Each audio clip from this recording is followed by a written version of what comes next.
So sekarang kita nak buat kita punya bolognese sauce. Bolognese sauce ni kita buat ala-ala bukanlah Italia punya. Kita buatlah Melayu sebab kita kan tetap Melayu korang. So first kita akan letak kita punya olive oil.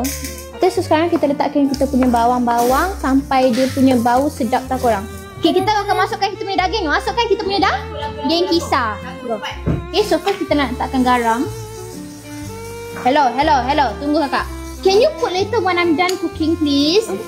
Kita akan meletak kita punya chili kering. My favorite. I love chili kering. Kalau dalam pasta cheese, especially dalam bolognese or anything like that, saya memang suka letak chili kering. Kita akan letak kita punya bolognese sauce. Okay? Okay, so sekarang kita nak buat kita punya second sauce. This is our bechamel sauce. Memang lasagna memang dia a lot of sauce lah. Okay, so sekarang kita boleh letak kita punya tepung. Put the milk slowly, nanti it's gonna clump if you don't. Okay, kita tak nak clumpy sauce. Okay, kita letak kita punya seasoning.